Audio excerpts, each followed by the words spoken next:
ओम नमः शिवाय। आप सभी को मैं प्रियंका फिर से अपने एक यूट्यूब ब्लॉग में स्वागत करती हूँ। तो कैसे हैं आप सब? आशा करती हूँ स्वस्थ होंगे, मस्त होंगे।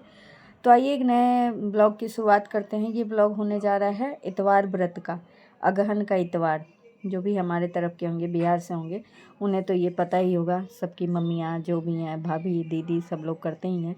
और ख़ास करके तब किया जाता है जबकि मतलब अगर आप छठ पूजा कर लिए हो तो ये करना अनिवार्य होता है। ठीक है। तो मैंने ये व्रत किया था। यहाँ पे मैं सब नहा धो के तैयार होके 2-2:30 बजे के करीब में मैं छत पे आ गई थी।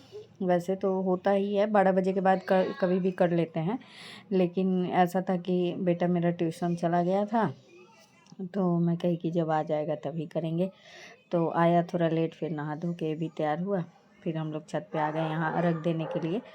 तो अर्घ में तो वही होता है, फल फूल जो भी जिससे करना होता है उसी से। तो यहाँ पे दे के मैं अर्घ जिसको जितना समर्थ होता था उतना करता है। तो यहाँ पे आ गई मैं।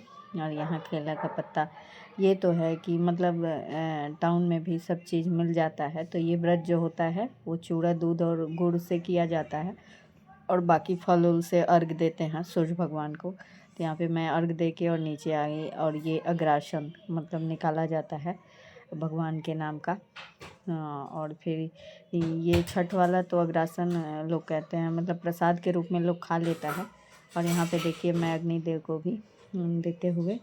तो ये बिल्कुल वैसे ही होता है छठ पूजा के जैसे। जैसे छठ पूजा में नहाए खाए करते हैं, वैसे नहाए खाए करते हैं। मतलब बिना लहसुन प्याज के खाना, जैसे नहाए खाए छठ पूजा का होता है वैसे ही। और फिर अगले दिन ये व्रत किया जाता है।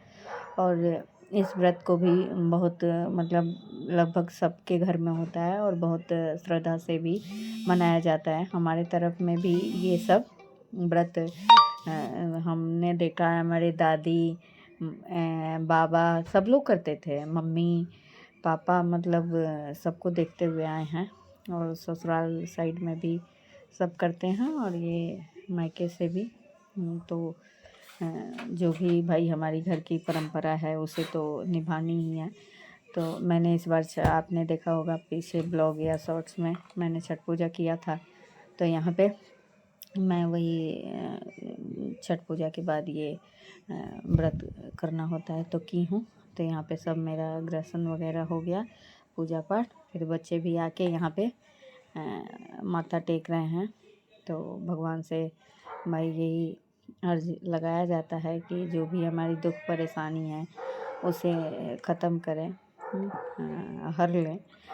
तो खासकर ये व्रत होता है, लोग कहते हैं कि ये व्रत दुख दूर करने वाला ही होता है। और ये साक्षात देवता का व्रत होता है, जो कि हमें सामने से बाकी देव का तो हम मन में इमेज ही बनाते हैं, और बाकी ये जो देव हैं सूर्य देव तो साक्षात देव हैं जो हमें दिखाई देते हैं, जिनके बिना मतलब ये दुनिया क्या है, अंधेरा है, दुनिया में अंधेरा है अगर वो न दिखे तो ऐसे ही ये व्रत मनाए रहे हैं। यहाँ पे बेटा मेरा आ गया छोटा वाला, तो मैं कह रही थी मुझे प्रणाम करो, तो इसको समझ में नहीं आ रहा था।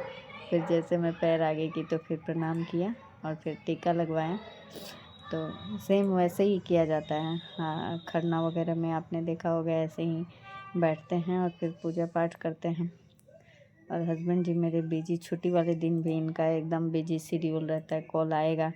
वही मैं देख रही थी कि भाई हो गया हो तो आइए आप भी प्रणाम कर लीजिए, क्योंकि पूजा पाठ तो जब होता है तो मतलब सब लोग शामिल होते हैं, घर में जो भी लोग हैं शामिल होते हैं तो अच्छा लगता है। और आज तो खैर संडे का दिन है तो सब घर पे ही हैं। बाकी दिनों में तो पता नहीं लगता है कि कौन कहाँ है। अब दिन का व्रत रहता है तो सब ऑफिस वाले ऑफिस हैं, स्कूल वाले स्कूल हैं, लेकिन जब अगर छुट्टी वाले दिन का है तो सब लोग शामिल ही होते हैं। तो यहाँ पे मेरा हो गया जो पूजा पाठ का था। तो ये मिनी ब्लॉग था। तो आप लोगों को कैसा लगा? अच्छा लगा हो तो लाइक शेयर कमेंट करें। चैनल पे नए हैं तो प्लीज़ हमारे चैनल को सब्सक्राइब करें। मिलें आपसे नेक्स्ट ब्लॉग में, तब तक के लिए बाय बाय।